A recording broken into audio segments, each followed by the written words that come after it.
వందనాలు, స్తోత్రాలు ప్రభువా. అయ్యా మా సంఘ బిడ్డలందరినీ మీరు జ్ఞాపకం చేసుకున్నారు ప్రభువా. అయ్యా మీరు ఏర్పరచుకున్న సంఘం తండ్రి ఇది. అయ్యా మీరు ఏర్పరచుకున్న సంఘంలో నేను ప్రతి బిడ్డను మీరు జ్ఞాపకం చేస్తున్నారు తండ్రి. అయ్యా దీవించి ఆస్వాదించి మీ సజీవ రేఖల కింద మమ్మల్ని అందరినీ పరుచుకున్న కావలసిన వర్తమానం ఇటు మీ తొట్టి వెళ్ళకుండా మీ యోపునికి తిరగ నాకు సహాయం చేయండి. కావలసిన వర్తమానంతో మమ్మల్ని తండ్రి ప్రాణం పెట్టావు కన్నా తండ్రి మీకు స్తుతులు స్తోత్రాలు ప్రభువా. అయ్యా మమ్మల్ని నీతిమంతులుగా తీర్చావు తండ్రి నాయన. అయా కఠినమనే ధర్మశాస్త్ర నుంచి తప్పించిన దేవా మీకే స్తుతులు స్తోత్రాలు తండ్రి. అయ్యా మాకు కావలసిన వర్తమానంలో మీరు మాట్లాడమని మహిమ ఘనత మీరు ఒక్కరే పొందుకోమని ఏస్తున్నా మనం అడిగి పెట్టుకుంటున్నాం మా కన్న తండ్రి. ఆమేన్.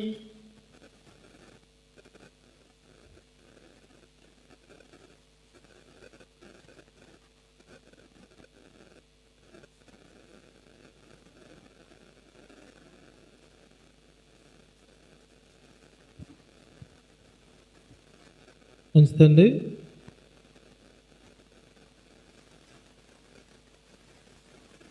ఇంతవరకు చక్కగా కీర్తనలు పాడి ప్రభుని స్తుతించిన ప్రతి ఒక్కరికి కూడా ప్రభు పేరిట వందనాలు తెలియజేస్తున్నాను.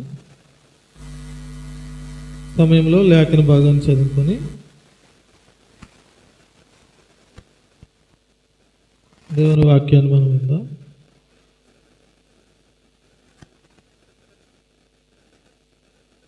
పేతురు గారు రాస్తున్న మొదటి పత్రిక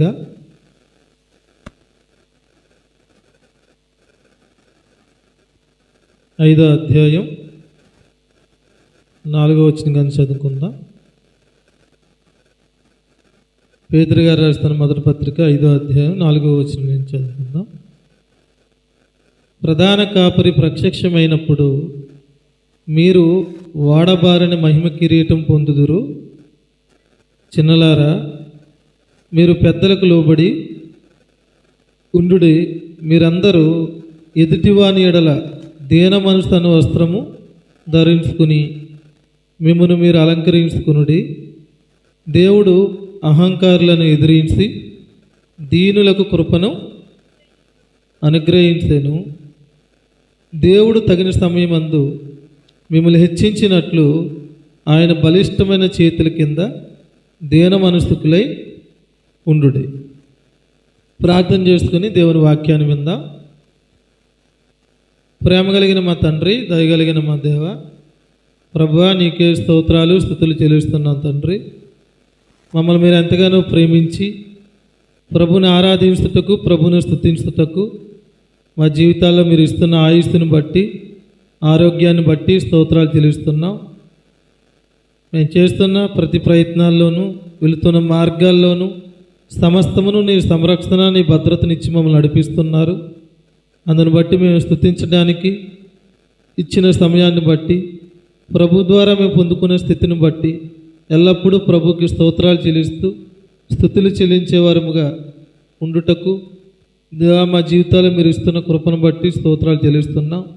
చేరువచ్చిన నీ ప్రియ పిల్లలందరినీ మీరు జ్ఞాపకం చేసుకుని దేవా తండ్రి నీ ఆత్మ సహాయమును, ప్రత్యక్షతను, వాక్శక్తిని మాకు అనుగ్రహిస్తూ వారికి నీ మాటలు గ్రహించుటకు సహాయం అనుగ్రహిస్తూ నడిపించమని యేసు ప్రభువారి నామం పేరట ఈ చిన్న ప్రార్థన అడిగి వేడుకొనిస్తున్నాం తండ్రి. ఆమేన్. మంచిదండి. ప్రభు ఇచ్చిన సమయాన్ని బట్టి, ప్రభు ఇచ్చిన ఆరోగ్యాన్ని బట్టి, ప్రభు ఇచ్చిన ఆయుష్ని బట్టి మనందరం ప్రభువుని స్తుతించడానికి చేరువచ్చాం. చేరువచ్చిన మనందరం కూడా ప్రభు ద్వారా మనం పొందుకున్న స్థితిని బట్టి, ప్రభు మనకి ఇస్తున్న సంరక్షణ భద్రతను బట్టి మనం ప్రభువుని ఎల్లప్పుడూ స్తుతించేవారముగా మనం ఉండాలి.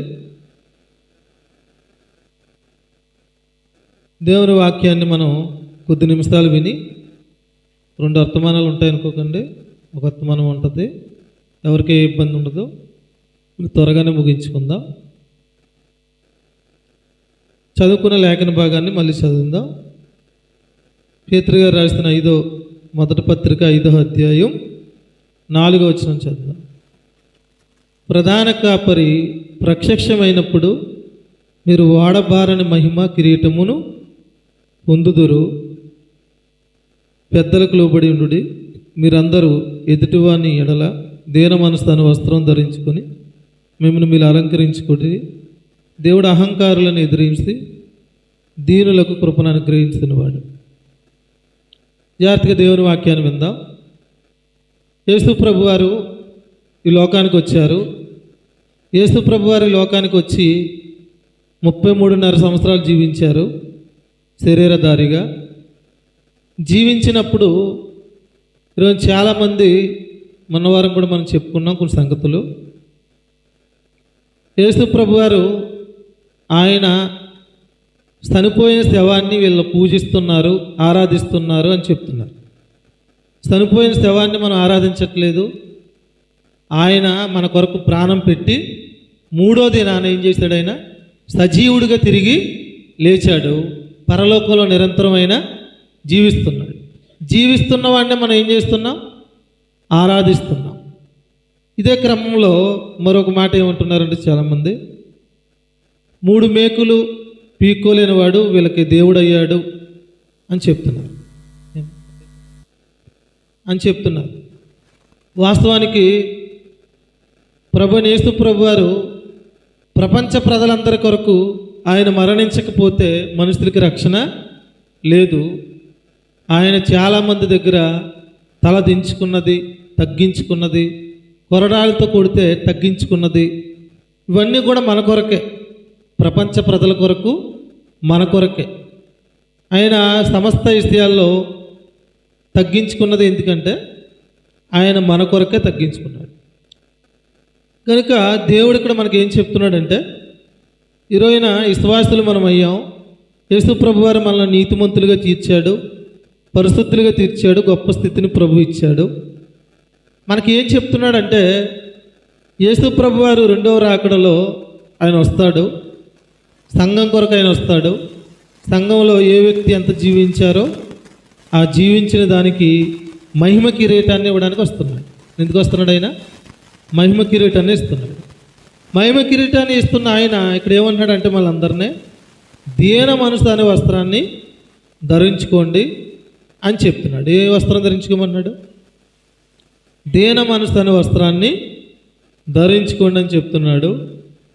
దేవుడు అక్కడ ఏమన్నాడంటే, 5వ వచనం కిందకు వస్తే, దేవుడు అహంకారులను ఎదిరించి దీనులకు కృపను అనుగ్రహించును. దేవుడు కృపను ఎవరికి ఇస్తాడంట? దీనులకి ఇస్తాడా? అహంకారులకి ఇస్తాడా?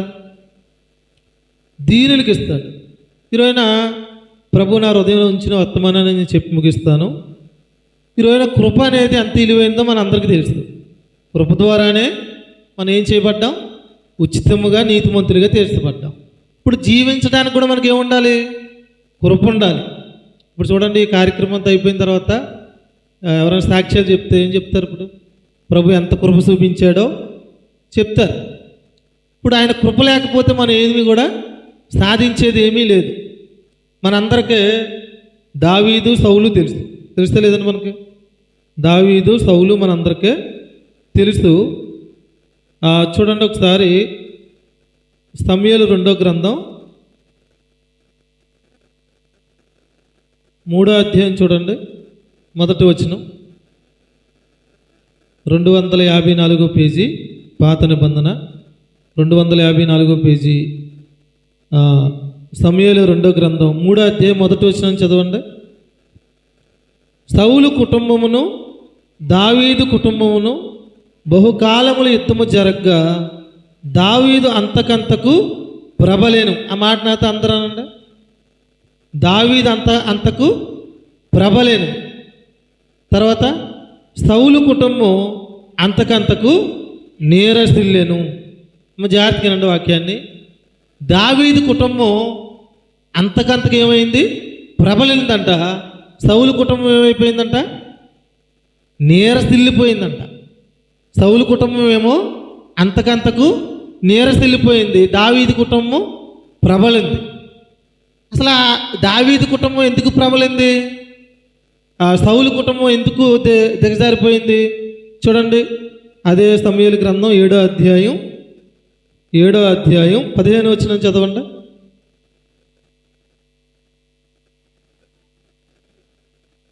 నిన్ను స్థాపించుటకై నేను కొట్టివేసిన సౌలునకు నా కృప దూరమైనట్లు అతనికి నా కృప దూరము చెయ్యను. సౌలు కుటుంబం అంతకంతకే ఎందుకు నీరసిల్లిపోయింది, ఎందుకు నశించిపోయిందంటే దేవుడు ఏం చేశాడంటే సౌలు కుటుంబానికి కృప దూరం చేశాడు. ఏం దూరం చేయడు? కృపను దూరం చేశాడు. కానీ దావీదుకు కుటుంబంకి ఏముంది? కృప అనేది ఉంది. అంటే ఇది మనకి ఏం అర్థంగా అవుతుంది? ఇప్పుడు ఆయన కృప చాలా అవసరం. నీతిమంతుడిగా తీర్చబడినప్పుడే కృప అవసరం కాదు, తర్వాత అనుదినం కూడా మన కృప అవసరం. ఇప్పుడు ఆయన కృప ఉంటే దావీదు కుటుంబం వాళ్ళే మన కుటుంబాలు ఏమవుతాయి? వర్ధిల్లుతాయి. అంతేనా? వర్ధిల్లుతాయి. అయితే దేవుని వాక్యం ఇక్కడ ఏం చెప్తుందంటే, మళ్ళీ ఇక్కడికి వచ్చేయండి. పేతురు గారు రాసిన మొదటి పత్రిక 5వ అధ్యాయం 5వ వచనం కిందకి చదవండి. దేవుడు అహంకారులను ఉంది చూడండి. దేవుడు అహంకారులను ఎదిరించి దీనులకు కృపను అనుగ్రహించును. దేవుడు ఎవరిని ఎదిరిస్తాడంట? అహంకారులను ఎదిరిస్తాడు. దీనులకి ఏమిస్తాడంట? కృపనిస్తాడు. ఇప్పుడు దేవుడు మనం కృపను ముందు కోరుకోవడం కాదు, కృప కంటే ముందు ఏం కోరుకోవాలి? దీనత్వం అడగాలి. ఒక వ్యక్తి సొంతంగా తెచ్చుకుంటూ వచ్చేసేది కాదు దీనత్వం. ప్రభు సహాయం చేస్తేనే వస్తుంది. కృప అయినా అలాగే వస్తుంది, దీనత్వం అయినా అలాగే వస్తుంది. దేవుడు ఇస్తున్న సందేశంలో మనకి ఏం అర్థం కావాలంటే, అహంకారం అనేది మనిషిని నష్టంలోనికి తీసుకెళ్తుంది. అహంకారం ఏం చేస్తుంది? నష్టంలోనికి తీసుకెళ్తుంది. దేవునికి నచ్చనివి ఏమిటంటే చూడండి, సామెతల గ్రంథం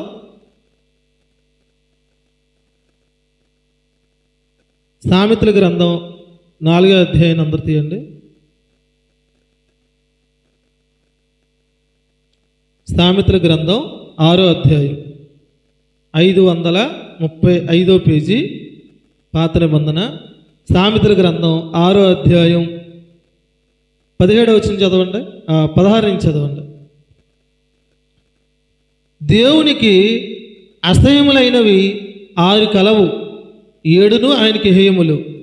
అవేవనంగా అహంకార దృష్టియు, కలలాడు నాలుకయు, నిరపరాధులను చంపు చేతులను, దుర్యాలోచనలు యోచించు హృదయమును, కీడు చేయుటకు త్వరపెట్టు పరుగులెత్తు పాదములను, లేని వాటిని పలుకు అబద్ధపు సాక్షియు, అన్నదమ్ముల్లో జగడములు పుట్టించువారును అని చెప్తున్నాడు. ఇక్కడ ఏనంటే జాగ్రత్తగా, దేవునికి అసహ్యమైనవి 6 కలవు, 7 కూడా కలవు అని చెప్తున్నాడు.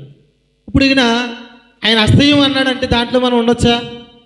ఉండకూడదు. ఆయన ఏమన్నాడు? 6, 7 నాకు అసహ్యమైన అన్నాడు. ఈ 6, 7 అసహ్యం అన్న దాంట్లో మొదట్లోనే ఏముందో చూడండి.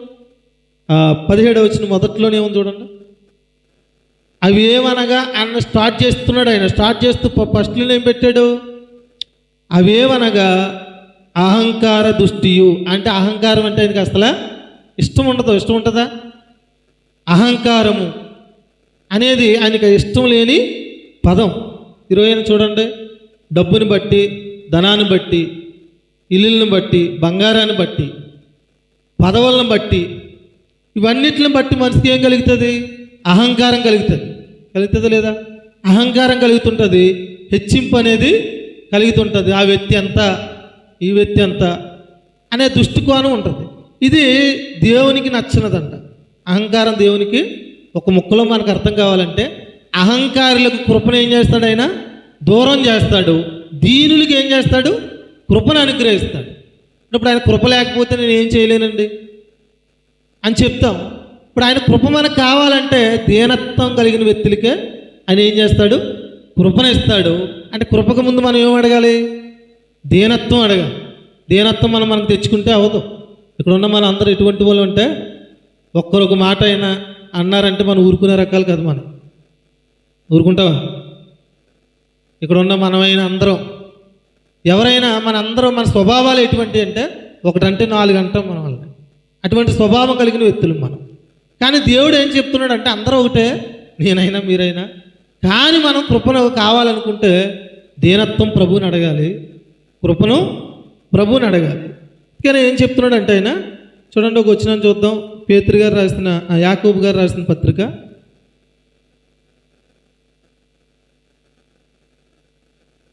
యాకోబు గారు రాసిన పత్రిక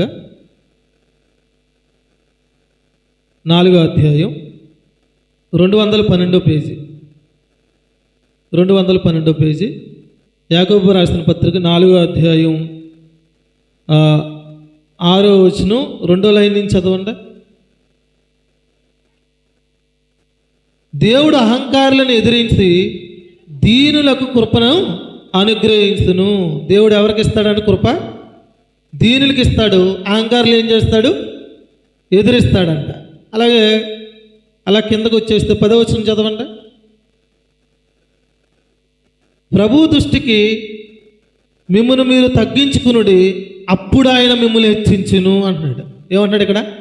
ప్రభు దృష్టికి మిమ్మల్ని మీరు తగ్గించుకోండి, అప్పుడు మిమ్మల్ని ఏం చేస్తాడు? ప్రభు హెచ్చిస్తాడని చెప్తున్నాడు. ఈరోజు మనందరికీ ఆయన కృప కావాలనుకుంటాం, మనం హెచ్చింపబడాలనుకుంటాం.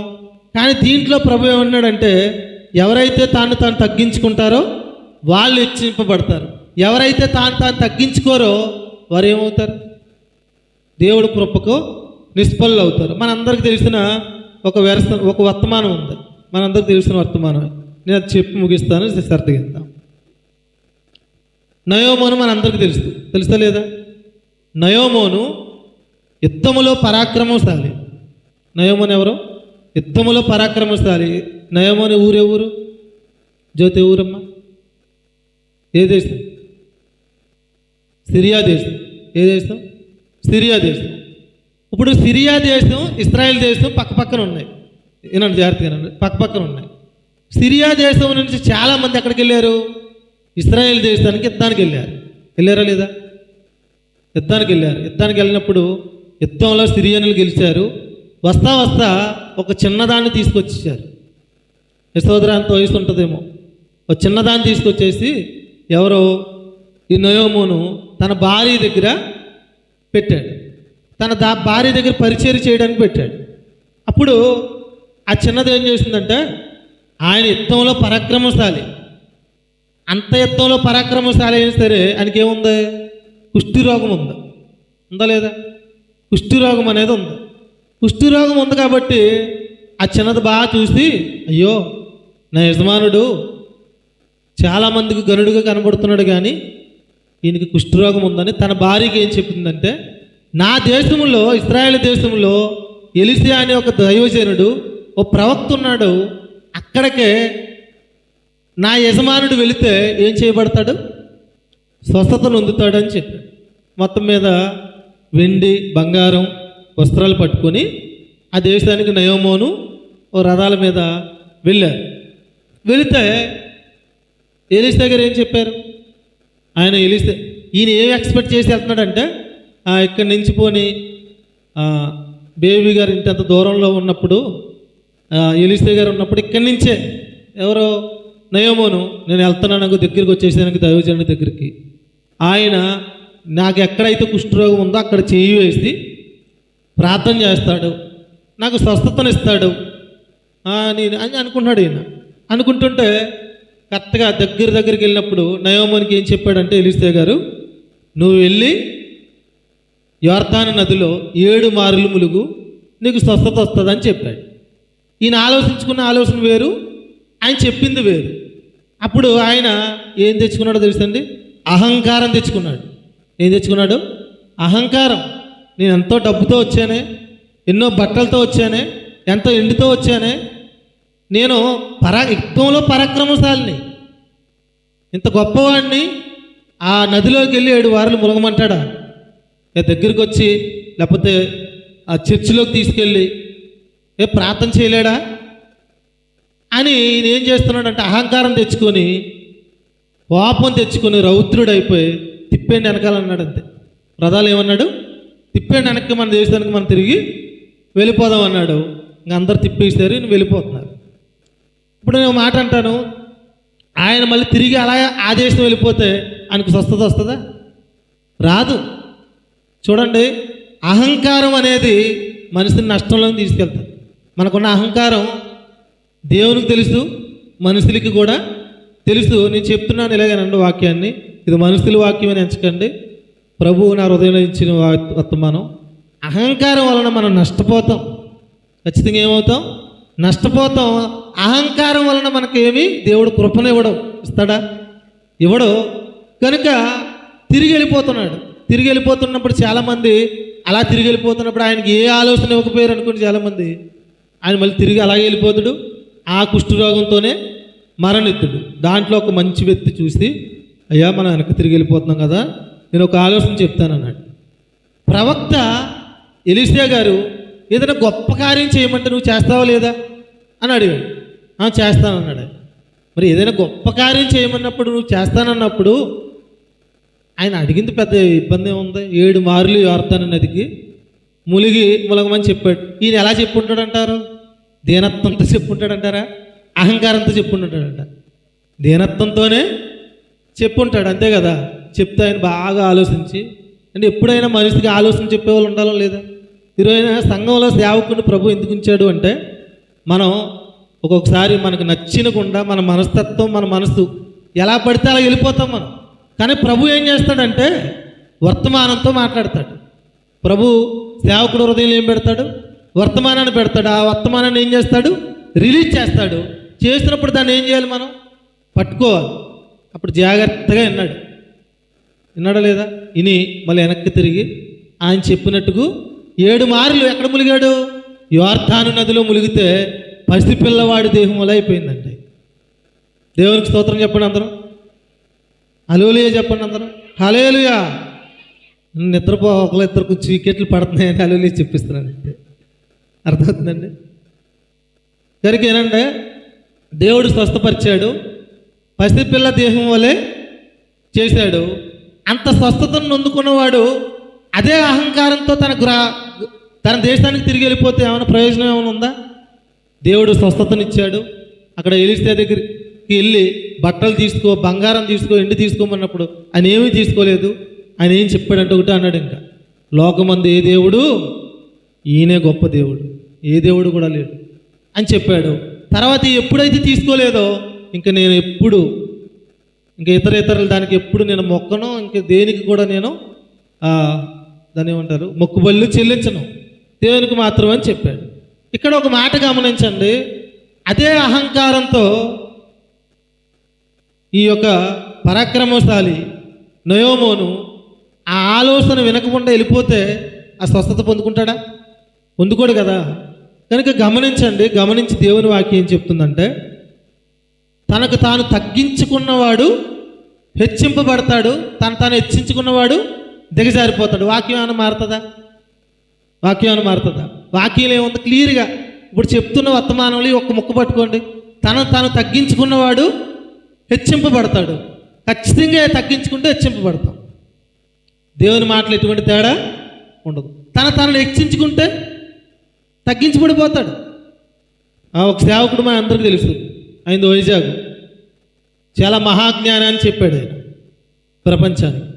కానీ ఆయన ఏం చేశాడంటే, అసలు ఈ దేశంలోనే ఎవడో లేడు నా అంత బోధకుడని హెచ్చించుకోవడం మొదలెట్టాడు. అంతగా దిగజారిపోయాడు. లాస్ట్కి వాళ్ళ దగ్గర ఎంత జ్ఞానం ఉందో, జ్ఞానం చెప్పాం ప్రపంచానికి అనుకున్నారు. అదంతా కూడా వేస్ట్ అయిపోయింది. అదంతా ఆ జ్ఞానానికి ఏం పేరు పెట్టారు తెలిసి? ఇప్పుడు స్వనీతి అని పెట్టారు. అది దేవుని నీతి కాదని పెట్టారు. ఇప్పుడు దాన్ని ఎవరు కూడా పట్టించుకుంటలేదు. గమనించండి. అందుకని దేవుని వాక్యం ఎప్పుడు మారదు. పేతురు గారు ఏమన్నారంటే, ఎవరు విడిచిపెట్టినా ప్రభువా, నిన్ను మాత్రం నేను విడిచిపెట్టిన ప్రభువా. ప్రభు ఏమంటున్నాడంటే, ఈ రోజున గొర్రెల కాపరిని పట్టుకుంటారు, గొర్రెలు చెదిరిపోతాయి అన్నాడు. అర్థం ఏంటి? దాని అర్థం, నన్ను పట్టుకుంటారు, నన్ను సిలువ వేస్తారు, మీరు అందరూ పారిపోతారని చెప్తే అందరు కాముగానే ఉన్నారు. పేతురు గారు ఏమంటున్నారు? నిన్ను విడిచిపెట్టిన ప్రభువా, నీకోసం ప్రాణం ఇస్తాను ప్రభువా అంటున్నాడు. కానీ ఎదరు భవిష్యత్తు తెలిసిన రేపు ఉదయం ఏం జరుగుతుందో ప్రభువుకు తెలీదా? లక్షవారం జరుగుతుంది అది నైటు. శుక్రవారం ఉదయం జరుగుతుందో ప్రభువుకు తెలీదా? తెలుసు. అందుకని ప్రభు ఏమన్నాడు? పేతురు, ఒక్కసారి కాదు 3 సార్లు నువ్వు ఈయనంటే ఎవరో నాకు తెలియదు అంటావు. ఇప్పుడు ఇలాగ అంటున్నావు నువ్వు, లక్షవారం నైట్ ఇలాగ అంటున్నావు.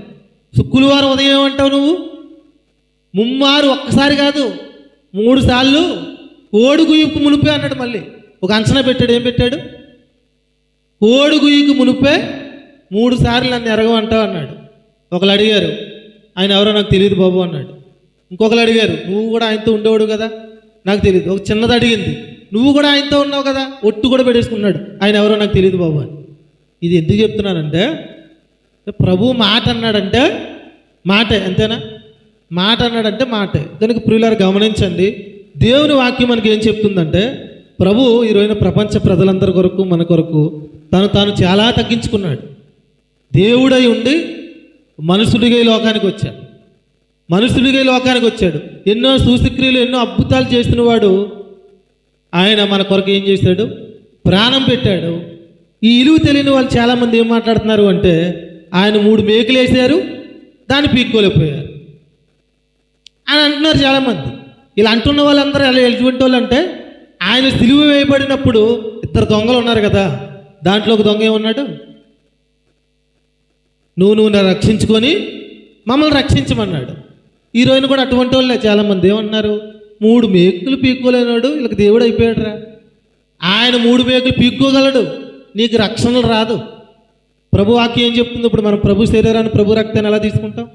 ఆయన రక్తము వలన నన్ను నీతిమంతుడిగా తీర్చావు ప్రభువా, నన్ను నీతిమంతురాలిగా తీర్చావు ప్రభువానికి స్తోత్రాలని చెల్లిస్తాం.